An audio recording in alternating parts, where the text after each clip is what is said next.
आज हम बात करेंगे सेल्फ असेसमेंट। अब ये सेल्फ असेसमेंट नॉर्मल असेसमेंट नहीं है, बल्कि under the income tax act 1961 section number 140 ए में सेल्फ असेसमेंट का मतलब क्या होता है उसके बारे में आज हम बात करेंगे।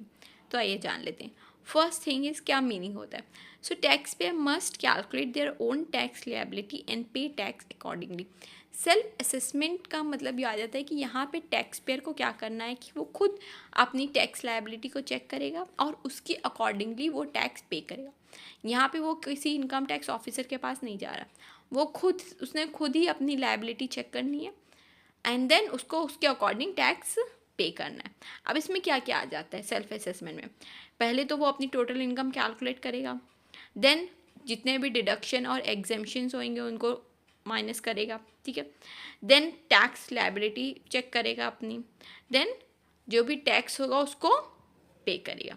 सो taxpayer must maintain records and documents to support their self assessment. अब टैक्स पेयर को क्या करना होता है कि जो उसके रिकॉर्ड्स है जिसके बेसिस पे उसने अपनी टोटल इनकम को कैलकुलेट किया, अपना इनकम टैक्स कैलकुलेट किया, उसके लिए उसको अपने सेपरेट में बुक्स बना के रखनी होती है कि उसका अकाउंट्स का रिकॉर्ड कि हाँ इसके बेसिस पे उससे अपनी इनकम कैलकुलेट करिए। Then in case of under payment और non payment so interest and penalties में अप्लाई। अब अगर उसने ज़्यादा पे कर दिया या कम पे कर दिया, ठीक है, ये अगर अंडर पेमेंट कम पेमेंट की या फिर पेमेंट नहीं की तो उसको पर्टिकुलर इंटरेस्ट और पेनल्टी अप्लाई होगी जो कि देनी पड़ेगी बाद में। अब कुछ की पॉइंट्स की बात कर लेते हैं।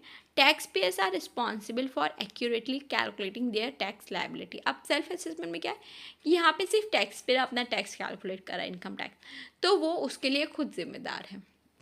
Then encourage transparency and accountability. अब ये क्या इंकरेज करता है कि ट्रांसपेरेंसी एंड अकाउंटेबिलिटी की टैक्स पेयर को पता है उसकी बुक्स के बारे में, उसके डॉक्यूमेंट्स, उसके अकाउंट्स के बारे में, ठीक है, तो वो प्रॉपरली उसके अकॉर्डिंग ही टैक्स कैलकुलेट करेगा। Then taxpayer can use form 26AS to verify their tax credit and liability. तो वो 26AS फॉर्म यूज़ कर सकता है, ठीक है, क्या वेरीफाई करने के लिए, अपनी टैक्स क्रेडिट और लायबिलिटीज़। अब क्या कॉन्सिक्वेंसेस हो सकते हैं सेल्फ असेसमेंट में, मीन्स जो टैक्स पेयर है। इंटरेस्ट ऑन अंडर पेमेंट और नॉन पेमेंट ऑफ टैक्स। अगर कोई पर्टिकुलर अमाउंट है, ठीक है, उसका टैक्स का अमाउंट इतना आ रहा, लेकिन या तो उसने कम पेमेंट कर दी है या उसने पेमेंट ही नहीं करी है, ठीक है, तो जब वो नेक्स्ट टाइम इन टैक्स देगा तो उसके ऊपर पर्टिकुलर इंटरेस्ट ऐड होके मीन्स उसको उतना टैक्स देना होगा। पेनल्टी फॉर अंडर रिपोर्टिंग और मिस रिपोर्टिंग इन इनकम। अगर उसने अपनी जो इनकम है उसको सही नहीं बताया है तो उसके लिए भी पेनल्टी पड़ सकती है। Prosecution for tax evasion. अगर वो टैक्स को से बचने की कोशिश कर रहा है, ठीक है, तो उसके ऊपर भी उसको प्रोसिक्यूट किया जा सकता है। आई होप आपको जो ये कॉन्सेप्ट है, छोटा सा ही कॉन्सेप्ट है, सेल्फ असेसमेंट का ही समझ में आ गया वो। इससे रिलेटेड कोई कन्फ्यूजन है तो आप मेरे कमेंट सेक्शन में लिख सकते हैं। Thank you and please subscribe my channel.